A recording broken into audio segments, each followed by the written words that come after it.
अस्सलाम वालेकुम व्यूअर्स। आज मैं एक और नई वीडियो के साथ हाज़िर हूँ आपकी खिदमत में।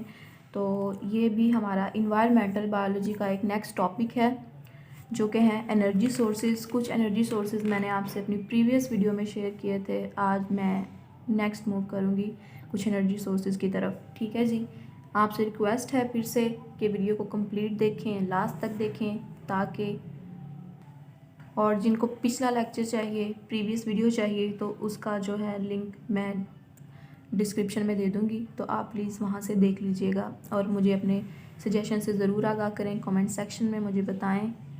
कोई इम्प्रूवमेंट करनी है तो वो भी आप मुझे बता सकते हैं जी।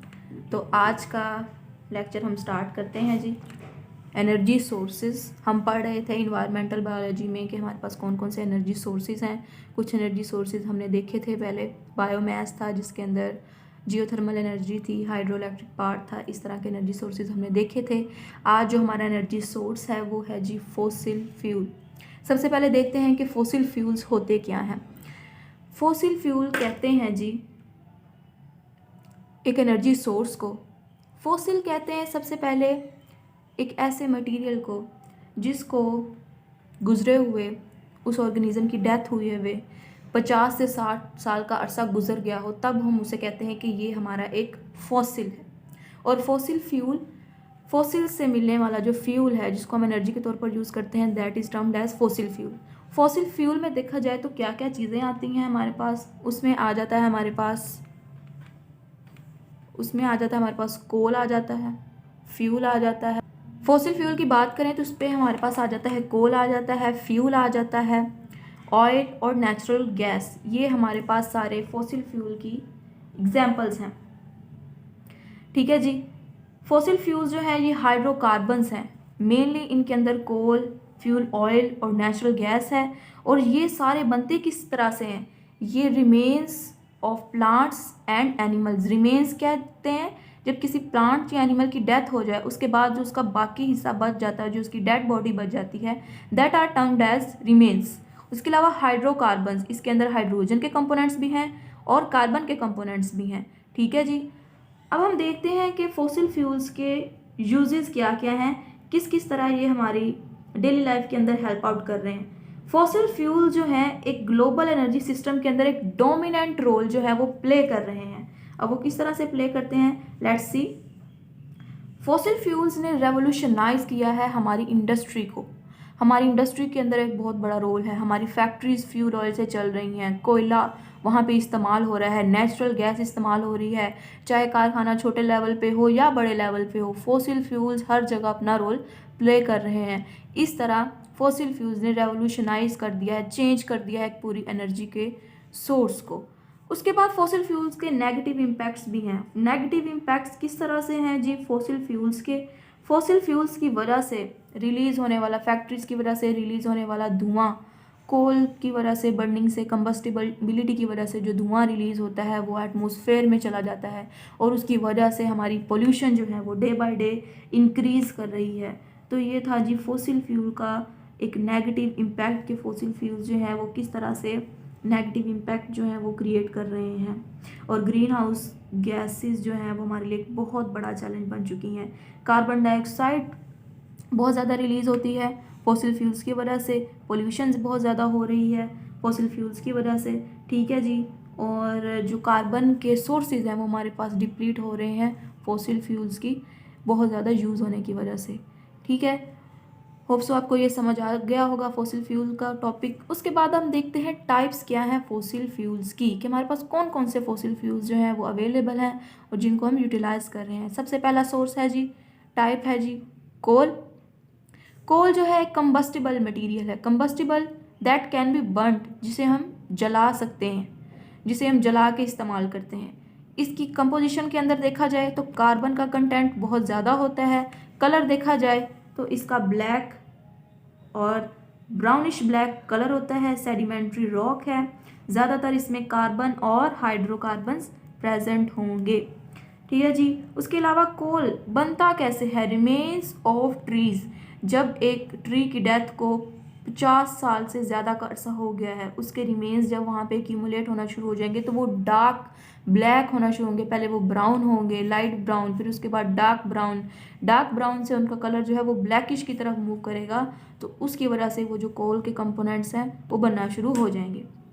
उसके बाद देखा जाए, अब कोल के अंदर अच्छी किस्म का कोयला भी है और जो आम कोयला है वो भी हमारे पास मौजूद है। अब कोल बनता किस तरह से, एक प्रोसेस है जिसका नाम है कार्बनाइजेशन। ठीक है जी, कार्बनाइजेशन का मतलब है एक लॉन्ग पीरियड ऑफ टाइम के बाद किसी भी कंपोनेंट का कार्बन के कंपाउंड्स के अंदर कन्वर्ट हो जाना, that is termed as carbonisation. Black process है, ब्लैकनिंग का प्रोसेस है।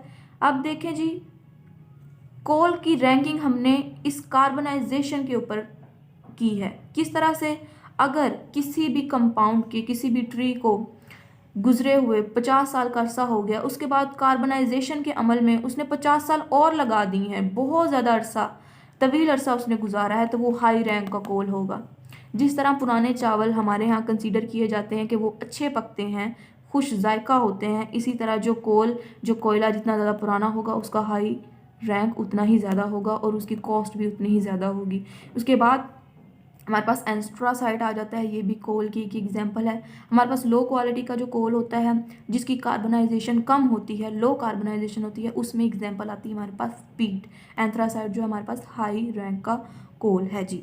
ठीक है जी, ये हमारे पास एग्जांपल थी हाई रैंक कोल की, लो रैंक कोल की। होप्स आपको समझ आया होगा। नेक्स्ट मूव करते हैं एक और टाइप की तरफ जो कि है जी पेट्रोलियम। पेट्रोल इंडस्ट्री से रिलेटेड है कि पेट्रोल किस तरह से जी यूज़ किया जाता है। सबसे पहले पेट्रोल के अंदर देखा जाए तो ये कॉम्बिनेशन होता है क्रूड ऑयल का और पेट्रोलियम का। क्रूड ऑयल आपको पता है शिप्स की रनिंग के अंदर काम आता है, जो हाई इंडस्ट्रीज़ हैं उनके अंदर यूज़ होता है। पेट्रोल को हम लोग गाड़ियों को रन करने के लिए, ऑटोमोबाइल्स को रन करने के लिए यूज़ करते हैं। इसके अलावा बहुत ज़्यादा फैक्ट्रीज़ के अंदर भी यूज़ होता है जी। अब क्रूड ऑयल को जब रिफ़ाइन किया जाता है तो वो रिफाइंड क्रूड ऑयल बन जाता है, और जिस प्रोसेस के ज़रिए तेल को साफ़ किया जाता है उस प्रोसेस को हम कहते हैं डिस्टिलेशन का प्रोसेस। ठीक है जी, डिस्टिलेशन के प्रोसेस के अंदर हमारे पास diesel, kerosene, natural gas, petroleum, ये सारी चीज़ें जो हैं वो बनती हैं क्रूड ऑयल की। ठीक है जी, उसके बाद हीट एंड प्रेशर, ये भी हमारे पास जो है ये बनता है जी हीट एंड प्रेशर से भी। अब इस पे मज़ीद बात करते हैं। अगर आपको मैं डिस्टिलेशन की यहाँ पे एक पिक्चर डिस्प्ले करूँ तो आप उसको देखें कि फ्रैक्शनल डिस्टिलेशन किस तरह से होती है, किस किस तरह से इसकी रैंकिंग की गई है, क्या क्या चीज़ें हैं इसके अंदर। ठीक है, और फ्रैक्शनल डिस्टिलेशन की जो पिक्चर है वो आपको वीडियो के एंड में भी मिल जाएगी। अच्छा जी, अगर आप फ्रैक्शनल डिस्टिलेशन की पिक जो कि वीडियो के अंदर अपलोड हो जाएगी आप उसको देखिएगा, मैं आपको एक्सप्लेन कर देती हूँ। उसके अंदर सबसे ऊपर जो है रिफाइनरी गैस वो है। ठीक है जी, उसका बॉटल गैस जो सिलेंडर के अंदर भरते हैं उसका 40 डिग्री से कम टेम्परेचर होता है, वो है। उसके बाद पेट्रोल है जो कि हम गैसोलीन की फॉर्म में यूज़ करते हैं गाड़ियों के अंदर। नेफ्था है जो कि 60 डिग्री से 100 डिग्री सेल्सियस का टेम्परेचर है। डेंजर का साइन यूज़ किया जाता है केमिकल्स के पास जिनका ये टेम्परेचर होता है। उसके बाद कैरोसिन ऑयल जो कि एरोप्लेन्स को रन करने के लिए यूज़ होता है। जेट फ्यूल है, तैयारों के अंदर इस्तेमाल होता है। डीजल है जी जो कि ट्रक्स वगैरह के अंदर यूज़ होता है, इसका टेम्परेचर हाई है 250 डिग्री सेल्सियस से 350 डिग्री सेल्सियस सेंटीग्रेड। उसके बाद लुब्रिकेटिंग ऑयल है जिसके अंदर ऑयल्स, वैक्सीज, पॉलिशेस 300 डिग्री से 370 डिग्री। उसके बाद फ्यूल ऑयल है जो कि हम शिप्स के लिए, फैक्ट्रीज़ के लिए और सेंट्रल हीटिंग के लिए यूज़ करते हैं, इसका टेम्परेचर भी बहुत ज़्यादा हाई है 370 डिग्री से 600 डिग्री सेल्सियस। उसके बाद जो रेजिड्यू जो बच जाता है, लुक वगैरह बनाते हैं हम सड़कों के इस्तेमाल में, एसफाल्ट वगैरह यूज़ होता है, उसमें बिटुमिन है फॉर रोड्स एंड रूफिंग। अगर छतों को हमने वाटर प्रूफ बनाना हो तो उसके ऊपर हम वो मटेरियल डाल देते हैं जिसको हम लुक कहते हैं, जो कि ब्लैक कलर का मटेरियल होता है, वो वाटर प्रूफ बना देता है क्योंकि उसकी जो आपस में ज्वाइनिंग होती है वही इतनी स्ट्रॉन्ग होती है कि वो वाटर प्रूफ कर देती है और उसके अंदर लीकेज नहीं हो सकता वाटर का। स्मॉल मॉलिक्यूल से लार्ज मॉलिक्यूल्स की तरफ ये मूवमेंट है। स्मॉल मॉलिक्यूल्स जो होंगे पेट्रोल के या ऑयल के, उनका लो बॉइलिंग पॉइंट होगा, वेरी वॉलेटाइल होंगे, मतलब बहुत जल्दी उड़ सकते होंगे। उसके बाद ईजियर टू इग्नाइट है, फ्लो इजीली। उसके अलावा लार्ज मॉलिक्यूल्स का हाई बॉइलिंग पॉइंट होगा, वॉलेटाइल नहीं होंगे क्योंकि उनका वेट ज़्यादा होगा और हार्डर टू इग्नाइट। ये था जी फ्रैक्शनल डिस्टिलेशन। अगर आप पिक्चर देखेंगे वीडियो के अंदर तो आपको बहुत ज़्यादा क्लियर हो जाएगा। उसके बाद नेक्स्ट मूव करते हैं। नेचुरल गैस की बात करें, नेचुरल गैस कुदरती गैस जो आम हम अपने घरों में इस्तेमाल करते हैं खाना पकाने के लिए, चीज़ों को हीटअप करने के लिए। ये भी एक naturally occurring hydrocarbon gas mixture है जिसके अंदर ज़्यादातर मीथेन के कंपोनेंट्स होते हैं जी। मीथेन आपको पता है वो भी एक गैस है, हाइड्रोकार्बन गैस का मिक्सचर है, मीथेन प्रेजेंट होगा जी इसमें। उसके अलावा इसमें हायर अल्केन्स होंगे, स्मॉल परसेंटेज होगी इसमें कार्बन डाइऑक्साइड की, नाइट्रोजन की, हीलियम गैस की, ठीक है जी। और ये बनती कैसे है नेचुरल गैस? ये बनती है डीकम्पोजिशन के प्रोसेस से। डीकम्पोजिशन आपको पता है जी, उसका मतलब ये होता है कि जब डेथ हो जाती है ऑर्गेनिजम्स की तो उसके बाद उनकी जो बॉडी है वो गलना सड़ना शुरू हो जाती है। उस प्रोसेस को कहते हैं डीकम्पोजिशन। मीन्स के उनकी बॉडी के जो डेड ऑर्गेनिक मटेरियल है वो ब्रेक डाउन होना उसकी स्टार्ट हो जाती है। उसके अलावा डिकम्पोजिशन हो जाती है उसके बाद हीट और प्रेशर वो जब डिवेल्प होता है अर्थ के ऊपर या फिर उस बॉडी के स्ट्रक्चर के ऊपर, तो तब हमारी नेचुरल गैस प्रोड्यूस होती है।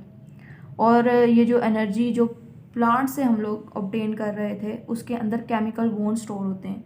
जब वो केमिकल बॉन्ड्स स्टोर होते हैं वो ही पास ऑन हो जाते हैं हमारी नेचुरल गैस के अंदर, ठीक है जी। नेचुरल गैस जो है ये एक फॉसिल फ्यूल है जिसको हम हीटिंग के लिए, कुकिंग के लिए, इलेक्ट्रिसिटी जनरेशन के लिए यूज़ करते हैं और इसके ज़रिए हम अपने व्हीकल्स को भी रन कर रहे हैं। आपको पता है बहुत सी जो व्हीकल्स हैं, ऑटोमोबाइल्स हैं, वो उसके अंदर CNG LPG की फॉर्म के अंदर स्टोर करते हैं, उसको यूज़ करते हैं। उसके बाद हम नेक्स्ट देखें तो ऑयल है। ऑयल हमारा एक नेचुरल सोर्स है, ठीक है जी। ऑयल एक नॉन पोलर केमिकल सब्सटेंस है जो कि विस्कस लिक्विड है। विस्कस का मतलब होता है ज़रा गाढ़ा, कंसिस्टेंसी इसकी ज़रा थिक होती है जैसे कि हनी की कंसिस्टेंसी होती है।